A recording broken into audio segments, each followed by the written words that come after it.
All right, so we are live. Hello, everyone. We are here for a Black Business Highlight. Today is Tuesday evening.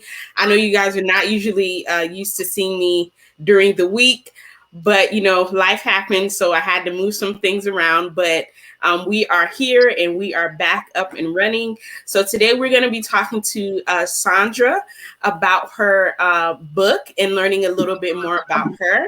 So let's go ahead and jump right in. So Saundra, go ahead and tell us a little bit about yourself. Well, my name is Saundra Covington. I am a resident of Phoenix, not a native, but I've been here for over 10 years, so I consider myself to be a native. I am married to an over-the-road truck driver, and I have a regular full-time job with many hats, as we all wear. And we have no children, no pets, no fish, just me and my driver. And I wrote a book about the wives behind the scenes as a truck driver's wife, bring awareness that there is a family behind that truck, and to let everybody know what we go through. Okay. All right, perfect. So I'm really interested, and I know I mentioned this before we went live, but I'm really interested in learning a little bit more about this book because we hear about truckers, but I think sometimes a lot of us, and myself included, I might be guilty of this too, we kind of look at it as like a faceless kind of occupation, like, okay, it's just another semi on the road. So I'm kind of glad we're talking about this so that we can sort of just bring awareness about that industry and what it's like as far as the families and things like that. So before we get into the book, I wanted to ask you, what's your story behind writing this book? What made you want to write about this?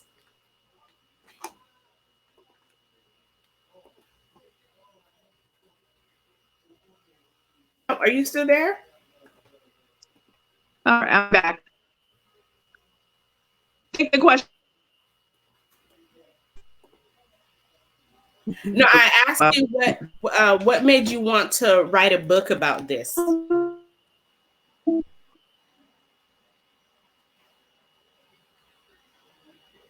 no, I think she's frozen.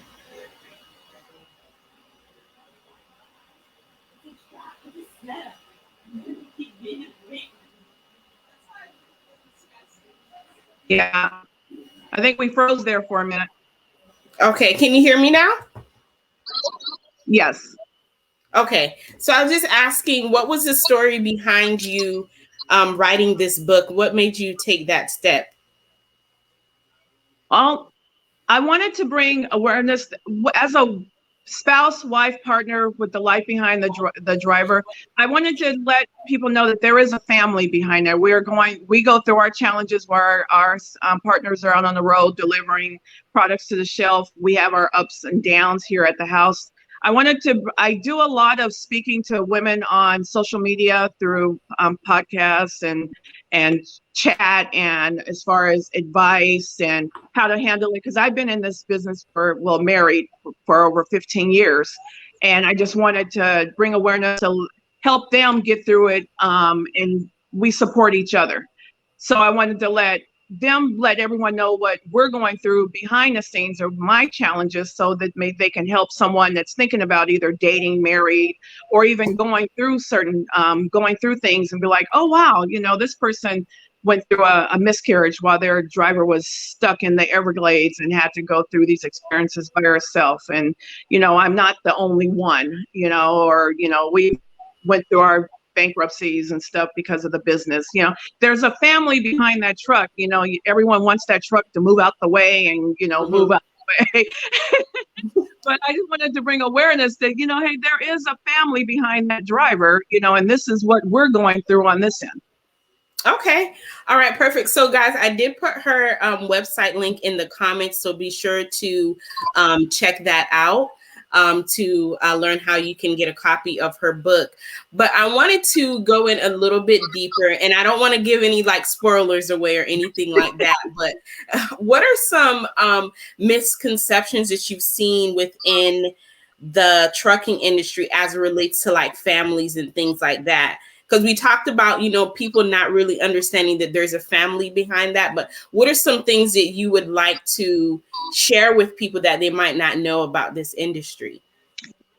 I think the truckers, and when I came into it, yeah, you always hear that, oh, they have a wife, girlfriend on every port, they're out there, sowing their oats and they can't be trusted.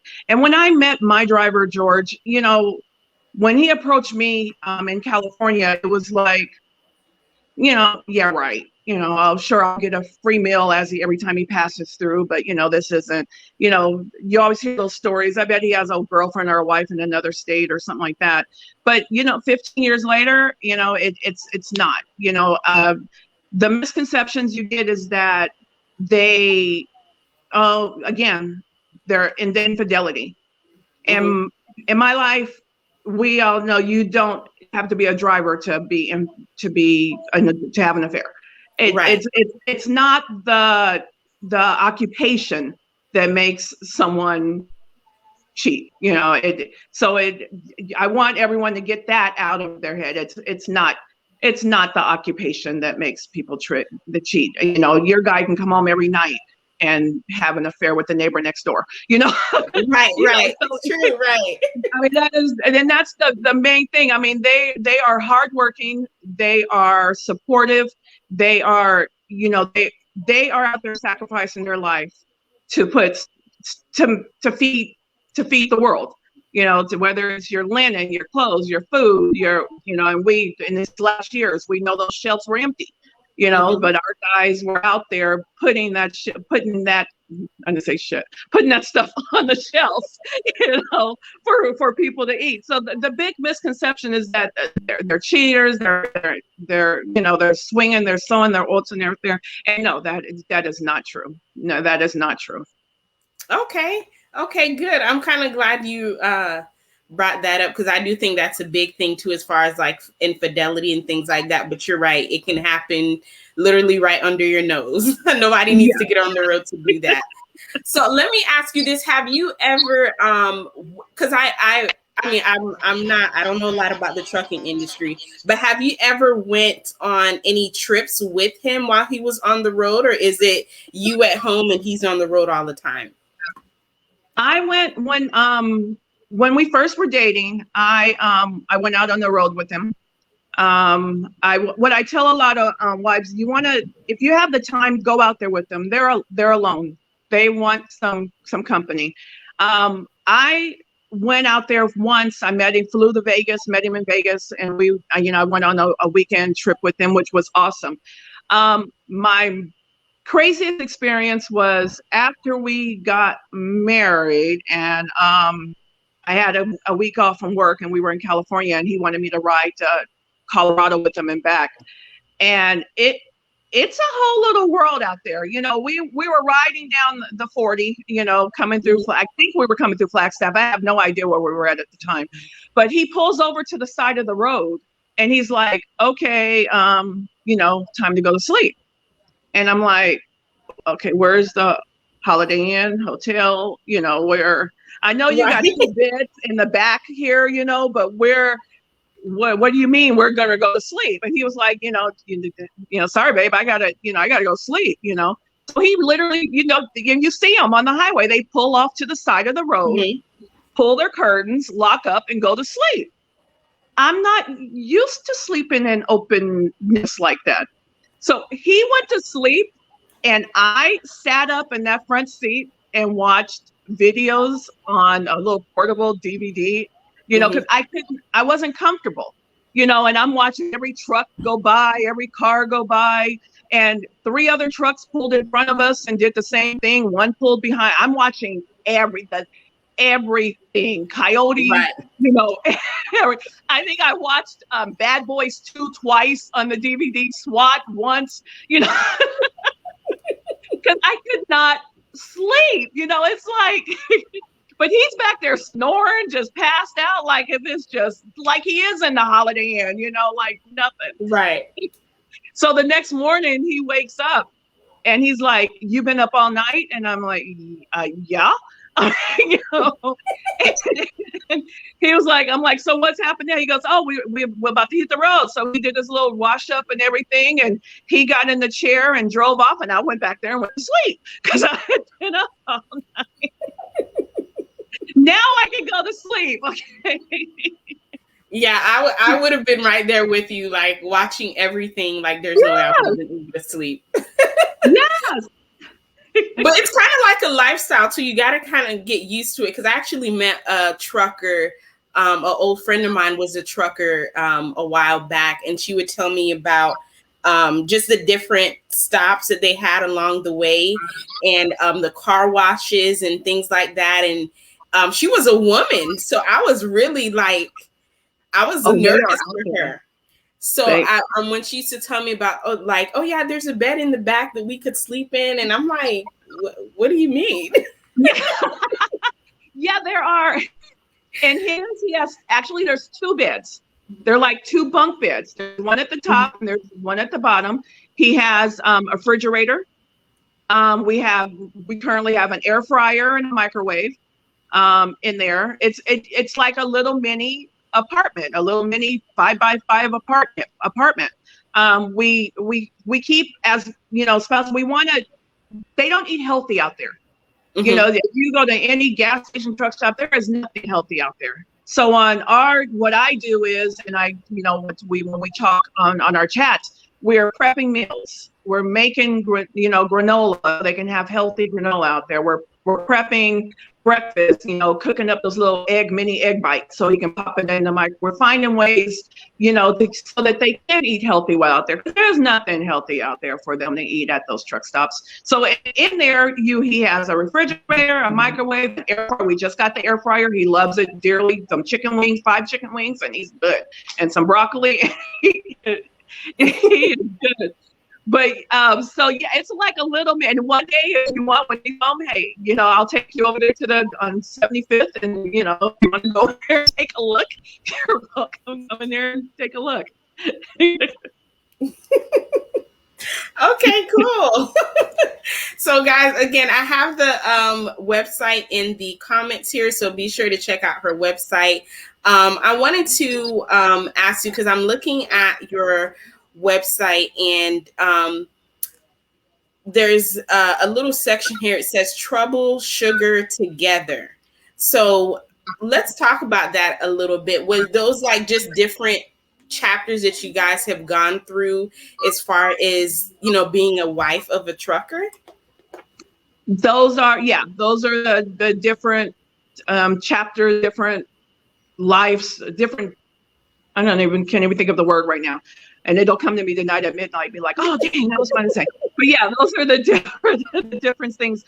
I would say the trouble, we have to be I have to be flexible. And believe me, when I first got married, I was not a flexible person with the marriage. It's like you get married, you want your guy right there. If you go to a function, you want to show off.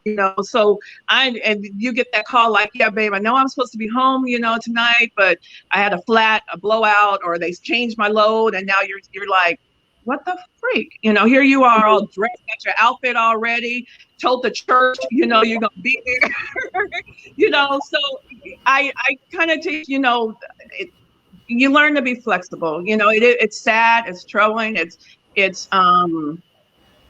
the beginning, it was a little depressing, like, dang, here I am, got married, and I can't share him. You're like, yeah, sure, you got married, but he's not with you this weekend. Well, he's out. He's working, and when he will come home, we'll find something to do. So what we usually tell the women is that don't plan anything until you see the whites of their eyes, until they walk in that door.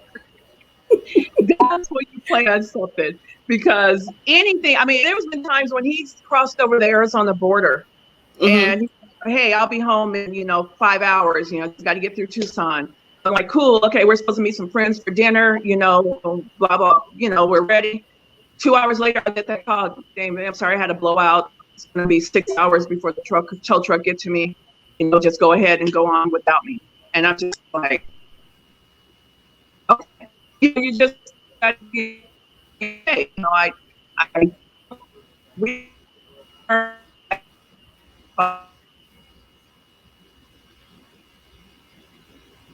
Oh, I think you got frozen.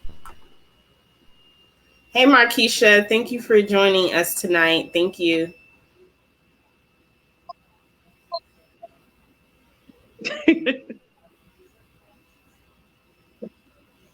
I think we're back. Okay. All right. So we've been having technical issues all night, guys. So please bear with us. Tech is not on our side for whatever reason. So I wanted to. Yeah, but my main thing is like I'm sorry. Go ahead. You're good. No, I wasn't. I was going to ask you because that is another important aspect of being married to a trucker, as far as things happening on the road and you kind of having to be alone more than you would probably want to. So what are some things that you do or that you advise other women to do as a way to kind of keep them busy through all of those absences and things? What I mainly can talk about is find something to do, to volunteer, help out at your church. I have been on the foster care review board. I've helped out on there. I've helped out on when we lived in Buckeye, I was on the city council. So you find stuff to do in your spare time, because if you sit at home and wait for that phone call or, oh, he didn't call, or you're gonna get depressed, you're gonna get sad. So you have to find something to occupy your time while they're away. But then when he comes home, all my girlfriends know, hey, George is home. I'll get with you in a couple of days, because that's our date night. That's our kindling. It's not fair for them to come home after the road, after being gone for 10, 14, 3 weeks and be like, he just got home. Well, find something to occupy your time. You got a hobby. You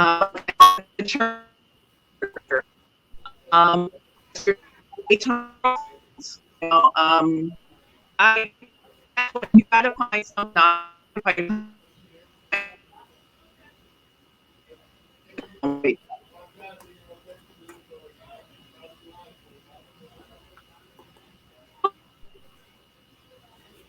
Saundra, you went out a little bit there. And again, for those who's watching, I'm sorry, guys. We've been having a lot of tech issues tonight. So please just bear with us through this. We're still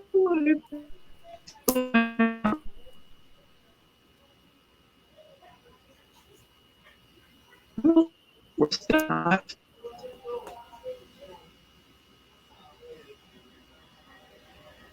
I'm sure we're still live, but while we're buffering, here's the book. Okay. That the truck driver's wife holding down the home front. Are we back? Yes, we're back. We're back. Can you hold the book up again so everyone can see it? It's the truck holding down the home front. It's on Amazon and Barnes & Noble. Okay.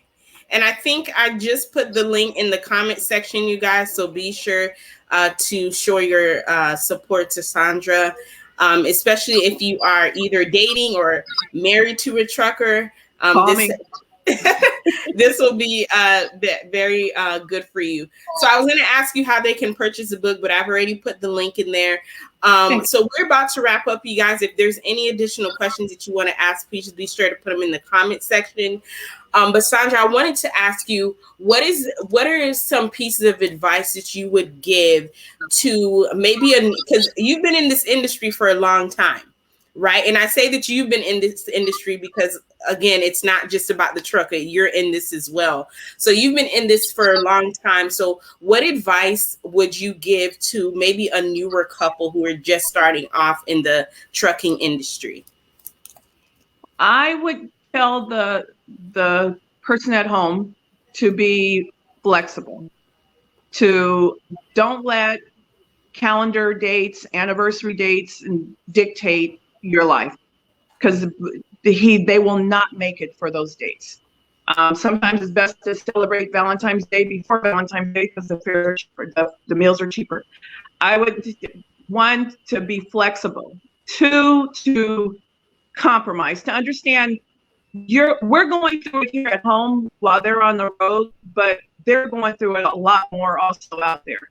So if there's times where he can't call you because he's in the dead zone, we have to listen to them and understand that, they're having to adjust the stuff, and they're not sleeping in their bed every night. We have to learn how to compromise and be understanding to them also, as well as keeping them informed as to what's going on in the home. Because even though they're not there, you want them to feel like they are a part of what's going on in the house. My key, I always say flexible, and compromise. Okay. Actually, compromise just comes with them all together. So. Yeah, I think that's good advice. No matter if you're in the trucking industry or not, compromise goes a long way anyway. But definitely for the trucking industry as well. So Saundra, thank you again for joining us tonight. Guys, I have her Facebook page here, her Instagram page. I put the direct link to the Amazon if you want to purchase the book, and you can also check out her website. Thank you guys for joining us tonight. That is it. I'm going to let you guys go. Saundra, thank you again for sharing a few little tidbits about your book, even through all the tech issues we were having. We made it through. So thank you so much. Thank you. All right. Bye, guys.